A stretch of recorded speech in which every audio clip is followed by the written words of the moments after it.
Under the late afternoon sun, the soccer field shimmered like a stage waiting for its performance. Dust rose with every kick, every sprint, every desperate stretch of a leg. Amir's feet moved faster than his thoughts, weaving through imaginary defenders, his chest heaving as though he were already playing in a stadium packed with thousands. He saw it all in his mind, the roars of a crowd, the flash of cameras, his name echoing through the stands. But when his foot struck the ball and it thudded against the old metal goalpost, the only sound that followed was silence. The stands were empty. The dream existed only inside his head, a fragile spark flickering against the weight of reality. Amir was 14, small for his age but with a body built for speed. His dark eyes carried a hunger that most boys his age never had. At home, his life was simple. A modest 2-room apartment, his father's long hours at the factory, his brother's constant lectures about keeping his head down. On the field, however, he felt untouchable, as if the ball and his feet were parts of the same soul. The field was the only place where he could decide who he was, not the world. Yet even here, the reminders crept in, whispers from teammates, the coach's thin smile that never quite reached his eyes, and the unsettling truth that no matter how good he was, some would never see past his skin. His father, Yusuf, had arrived at the field earlier than usual. He leaned against the fence, tired from another 12-hour shift. His work clothes still carried the smell of grease and metal, and his hands were stained permanently from years of labor. He said little as always, but Amir felt his presence like a silent shield. His father didn't cheer, didn't clap, but his steady gaze meant more than applause. It said, "Keep going, son, even when the world tells you to stop." Kamal, Amir's older brother, rarely came to the field. At 19, he had already grown bitter, carrying the scars of experiences Amir was only beginning to notice. He had tried for jobs, tried to fit in, but doors closed faster than they opened. Whenever Amir spoke of soccer, Kamal scoffed. "You really think they'll let someone like you be captain? You think talent is enough? Wake up, Amir. They'll never let you win." His words cut deep, not because Amir believed them but because sometimes they sounded too much like the truth. Yet Amir had David, his best friend since childhood. David was pale-skinned, blonde-haired, and quick with a laugh that often disarmed the cruelties of the world. On the field, he was a dependable teammate, someone who passed the ball without hesitation and defended Amir when things got rough. But even David sometimes said things that stung, though he didn't mean them as insults. "You're not like the others," he once told Amir after practice. Amir had forced a smile, but the words lingered. What did that mean? The others? As if Amir were some exception to a rule he never asked to be part of. The school tryouts brought all of Amir's fears into sharp focus. The field buzzed with boys eager to prove themselves, each trying to impress Coach Miller, who stood at the sideline with his whistle dangling like a badge of power. Amir's heart pounded, but his feet found their rhythm quickly. He outpaced boys taller and stronger, dribbled past defenders as if they were statues, and struck the ball with precision that made even David whistle in admiration. For a moment, Amir thought he had done it, that his skill alone would be undeniable. But as the teams were chosen, his name was called last, reluctantly, and his position assigned far from where he excelled. Coach Miller's eyes slid past him as though he were invisible. When Amir's goal was mentioned by another student, the coach shrugged it off. "He's fast, sure, but we need discipline, not just tricks." The boys around Amir exchanged glances, some muttering, "Figures," with smirks that said more than words ever could. Amir swallowed the bitterness. He had learned long ago that if he protested, he would be called sensitive or worse, aggressive. So he stayed quiet, though his chest burned. He wanted to scream that his talent was more than tricks, that he belonged, that he wasn't just fast. He was relentless, smart, a fighter. Instead, he clenched his jaw and told himself the same promise over and over. Let your feet speak louder than their words. The announcement of the regional tournament spread through the school like wildfire. For Amir, it was more than just another game. It was a a chance to force even the most blind-eyed to acknowledge his worth. He trained harder than ever, often staying long after everyone else had left, his body aching, his muscles screaming. Under the cold glow of streetlights, he practiced moves until the soles of his shoes tore and his legs trembled. Each drop of sweat was an offering to the dream he refused to let die. One evening after everyone had left, Amir scored a goal so clean, so powerful, that it echoed against the empty metal net with a sound like thunder. He raised his arms instinctively, as though expecting cheers, only to remember there was no crowd. Just silence. Just him and the echoes of a dream too heavy for his shoulders. He lowered his arms slowly, but before he could gather his bag, another group of boys strolled onto the field. They weren't there to play. They stood at the edge watching.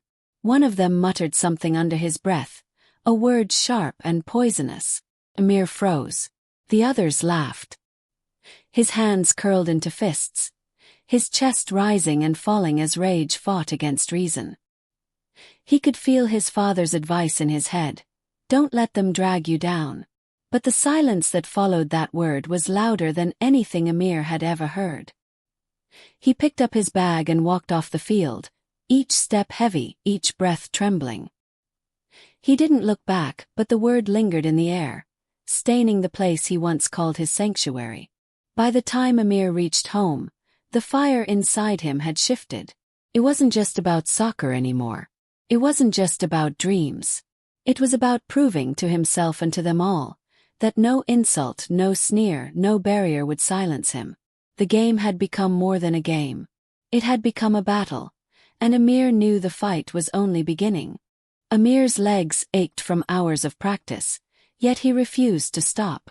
The cracked asphalt of the courtyard behind his apartment had become his private training ground, the ball thumping rhythmically against the wall as if keeping time with his heartbeat. Under the dim flicker of the streetlight, his shadow danced with him, a silent partner who never judged, never doubted. His father sometimes stood at the window, watching with weary eyes. Yusuf never spoke of dreams. His own had been crushed too many times. But he allowed Amir to chase his, even if silently he feared where that chase might lead. The days at school, however, gnawed at Amir's spirit in ways no physical exhaustion could. During practice, he sprinted down the wing, called for passes, and demanded the ball with his movements, yet it was always delivered to someone else. The coach barked orders, praising the same few boys again and again, ignoring Amir's efforts as though they didn't exist. Even when Amir intercepted a play or struck the ball cleanly into the net, the praise was scarce, replaced instead by clipped instructions that stripped his achievements of meaning. Stay in position. Don't overdo it. You're too reckless. Reckless. That was the word Coach Miller used, a word that seemed to mean stay in your place. The taunts from teammates became more creative with each passing week. They mimicked his father's accent in the locker room, or whispered about his skin tone when they thought he couldn't hear. He learned to read the looks, the raised eyebrows when he entered the cafeteria, the smirks when he walked into class after practice. Sometimes the insults were subtle, tucked behind laughter that sounded too sharp, too pointed. Other times they were blatant. "Maybe if this was track you'd be captain," one boy said after Amir outran him yet again. Laughter followed, bouncing around the field like a ball Amir couldn't catch. David tried to help, but even his words cut without meaning to. When Amir sat silently after a particularly cruel remark, David slapped him on the shoulder and said, "Ignore them, you're not like the others anyway." The phrase landed like a stone. The others. Amir smiled tightly to hide the sting, but deep down he wondered what David really meant. Was he different because of his skill? Or was David admitting what Amir already knew, that in everyone else's eyes he didn't belong? At home the tension thickened. Kamal had begun working part-time, his bitterness sharpening with every rejection letter. He saw Amir's devotion to soccer as foolish, even dangerous. "You think running around a field will change anything?" Kamal scoffed one evening, tossing his work shirt onto the couch. "They'll always remind you who you are. Better get used to it now than later." His words were like stones hurled at Amir's fragile hope. Yet Yusuf remained the counterweight, never undermining, never discouraging. Over tea late one night, Yusuf told Amir quietly, "The world may close its doors, but if you keep knocking, one will open. Maybe not the one you expect, but one that is yours." Those words stitched themselves into Amir's memory, a thread of comfort against the unraveling edges of his confidence. As the weeks passed, the regional tournament loomed larger, its promise both intoxicating and terrifying. Rumors swirled around school about scouts who might attend, about which players would shine. Amir listened from the sidelines, his heart pounding with each mention of opportunity. Then came the announcement that fate had tilted in his favor. The starting striker had been injured, and Amir was next in line. He would play. Finally, a chance to show what he could do when the stakes mattered. The thought both electrified and unsettled him. What if he failed? What if he succeeded and they still refused to see him? He trained harder than ever. Each night the ball became his confidant, carrying his hopes, his fears, his unspoken anger. He perfected every move he could think of, imagining himself breaking through walls of defenders, through walls of doubt, through walls built from prejudice. His body grew stronger, his instincts sharper. Still, the weight on his chest grew heavier, as though each kick of the ball added pressure instead of release. The night before the tournament, he lay awake staring at the ceiling. His mind played the insults on repeat, a cruel montage he couldn't escape. He imagined the crowd, imagined scoring, imagined the silence that might follow if no one clapped for him. He clenched his fists against the sheets, whispering to himself the promise that kept him alive. Let your feet speak louder than their words. The morning arrived with nervous energy buzzing through the locker room. Boys laughed, bragged, and laced their boots with unshakable confidence.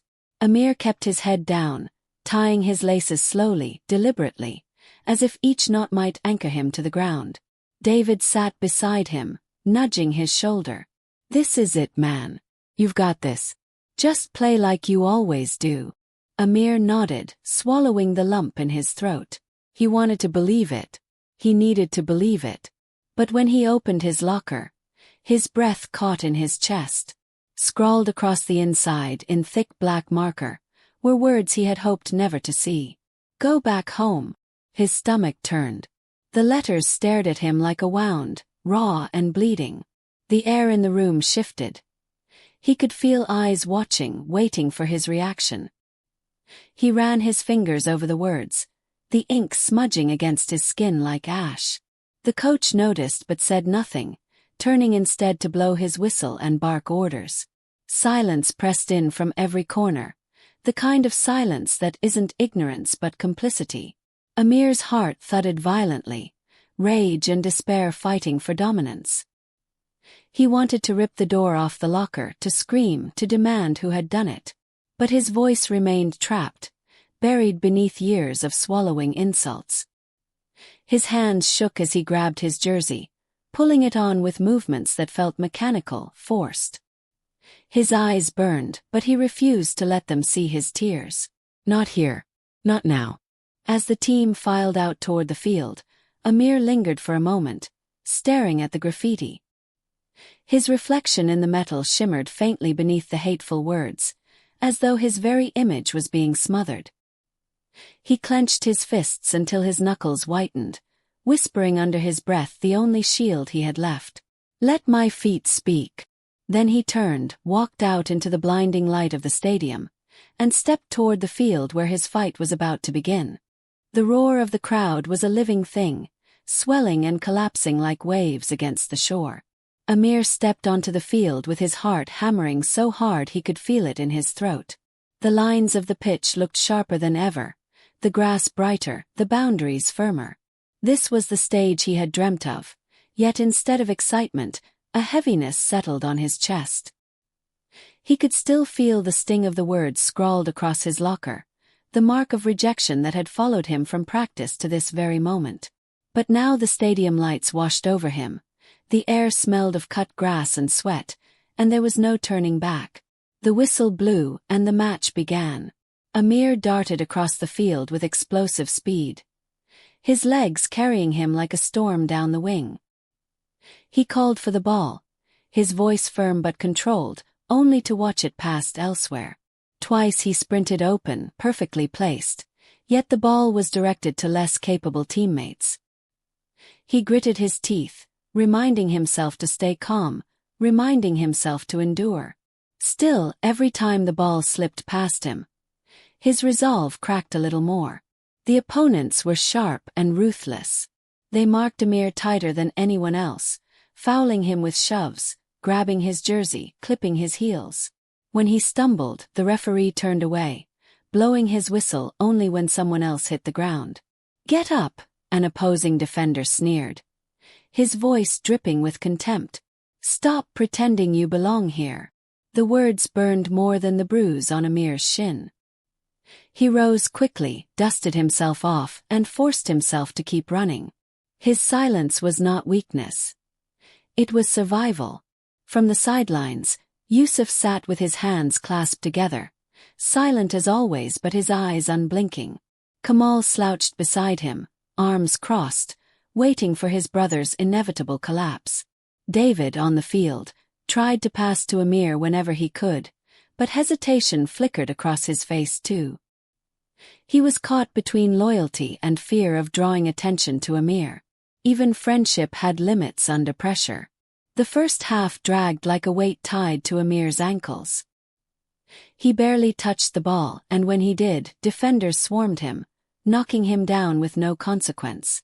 The coach shouted instructions that never seemed meant for him, encouragement given freely to others while Amir was left in silence. By halftime, the score was 0-0, and Amir sat on the bench with his chest heaving, sweat pouring down his forehead, yet none of the exhaustion came from running. It was the constant need to fight an invisible war, the kind that left no bruises but bled him dry from the inside. In the locker room, his teammates joked and laughed, smacking each other on the back, their voices echoing off the tiled walls. Amir sat in the corner, jersey sticking to his skin, fists clenched tight in his lap. He replayed every shove, every insult, every ignored foul in his head. He could feel Kamal's warning again, sharp as a knife. "They'll never let you win."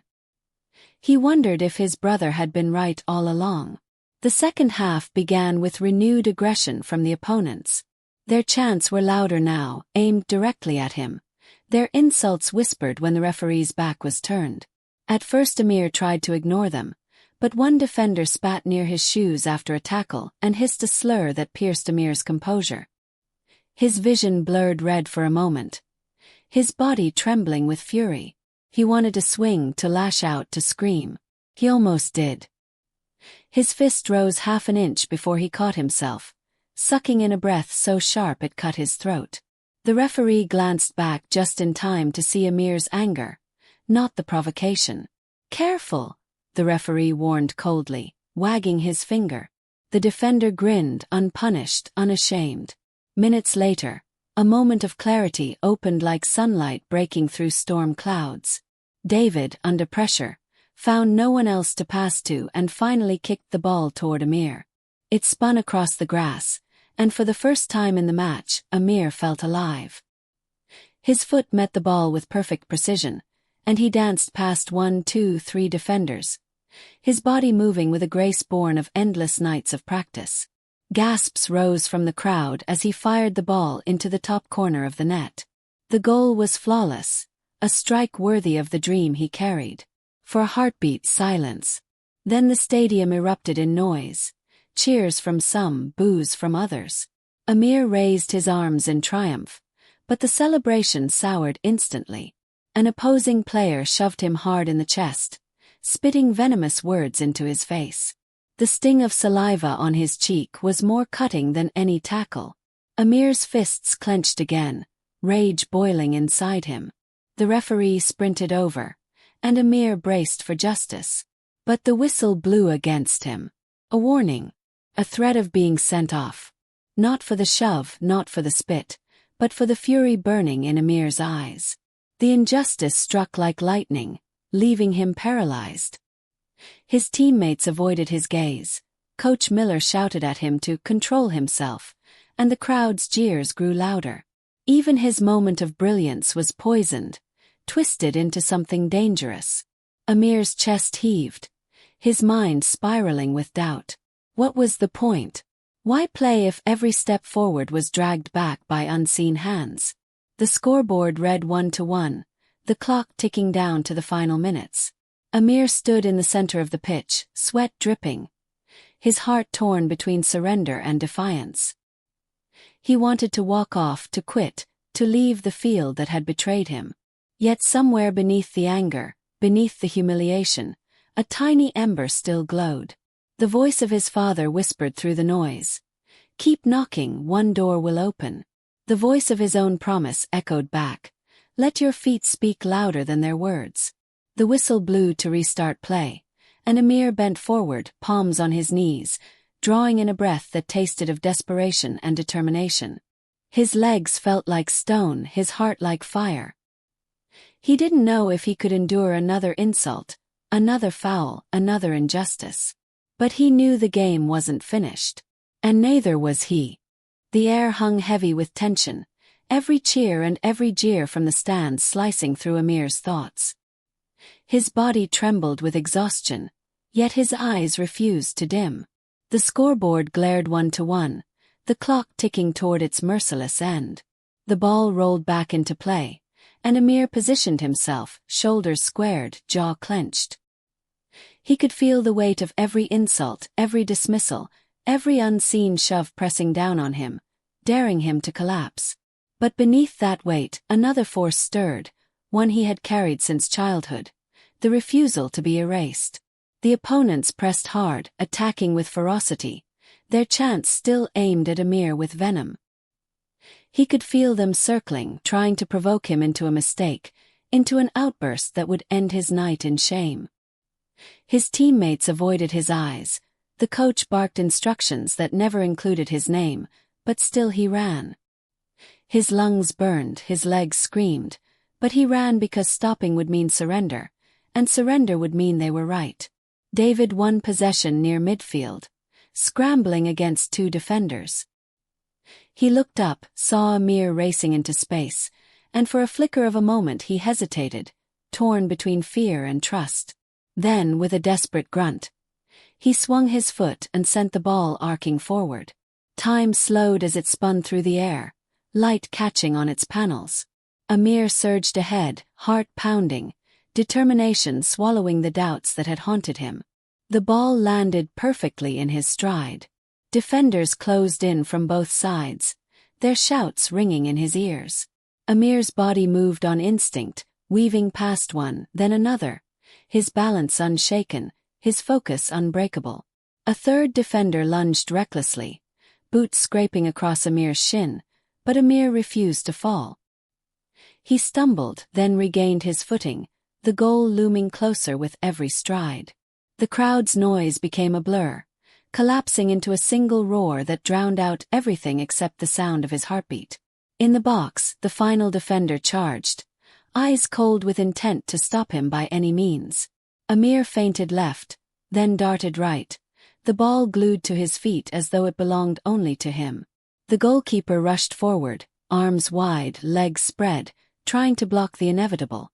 Amir drew back his foot, every ounce of his strength, every hour of lonely practice, every scar of humiliation pouring into that single strike. The ball flew like a bullet, cutting through the air before smashing into the back of the net. The stadium erupted. Some cheered, some screamed, some hurled abuse, but the sound was deafening all the same. Amir dropped to his knees, chest heaving, hands pressed against the grass as if grounding himself in the reality of the moment. He had done it. Against all odds, against every insult and every shove. He had shattered the silence with a goal that no one could erase. David ran to him first, pulling him to his feet with a shout of triumph. The rest of the team hesitated, some clapping half-heartedly, others pretending to adjust their boots, unwilling to share in his moment. Coach Miller barked something about composure, but Amir hardly heard him. His eyes searched the stands until they found his father. Yusuf stood tall, not clapping, not shouting, but his eyes shone with pride that no words could capture. Beside him, Kamal leaned forward, arms no longer crossed. His lips parted in something close to awe. For the first time, his brother seemed to see him not as a dreamer, but as a fighter who had forced the world to watch. The final whistle blew, sealing the victory. His teammates jogged off, chattering about the game, while Amir lingered near the goal. The grass beneath him smelled of sweat and dirt, but to him it smelled of triumph. Reporters swarmed the sidelines, some pointing toward him, scribbling notes about the boy who had turned the game. Others ignored him entirely, pretending his brilliance was just a flicker, an accident in a larger story. The divide was clear, but it no longer crushed him. He had proved himself, if not to them, then to himself. As the stadium emptied and the lights began to dim, Amir found himself alone on the field. He sat at the center circle, legs stretched out, the ball resting against his ankle. The echoes of the crowd still rang faintly in his ears, both the praise and the hate, and he realized they would never truly vanish. He was marked, and he would always be tested. But he was also undeniable now, and that mattered more than anything. His father's footsteps approached quietly across the grass. Yusuf lowered himself onto the ground beside Amir, knees creaking, his face solemn but warm. For a while they said nothing, just breathing in the cool night air. Finally, Yusuf placed a rough hand on Amir's shoulder. "You proved today that no one decides your worth but you," he said softly. Amir swallowed hard, blinking back tears, because those words struck deeper than any cheer ever could. Not long after, David joined them, guilt and admiration written across his face. He shuffled awkwardly before speaking. "I'm sorry," he said, "for not passing sooner. For saying the wrong things. I thought I understood, but I didn't. Not until today." His voice cracked, but his sincerity was undeniable. Amir looked at him for a long moment, then nodded slowly. Forgiveness wasn't easy, but he saw in David the beginning of something real, a friendship built not just on laughter, but on truth. When Kamal finally approached, his expression was complicated, a mixture of pride and shame. He didn't sit, just stood there with his hands in his pockets. "You proved me wrong," he muttered. Amir looked up at him, and for once, Kamal didn't look down on him. For once, there was respect in his eyes. Amir didn't need to hear more. The silence between them said enough. As the night deepened, Amir rose, brushing dirt from his jersey. He picked up the ball, walked slowly toward the empty goal and set it down. Taking a breath, he kicked it once more, watching it roll smoothly into the net. The sound of the ball striking the back echoed in the quiet stadium, a sound that belonged to him alone. He smiled, a small, tired smile, but one filled with conviction. In his mind, a voice spoke, steady and unshaken. "The field will always test me. The world will always test me. But as long as I keep running, keep fighting and keep playing, I will never lose." The floodlights hummed above him, casting long shadows across the pitch, but Amir walked off with his head high, his shoulders unbowed, and his dream burning brighter than ever.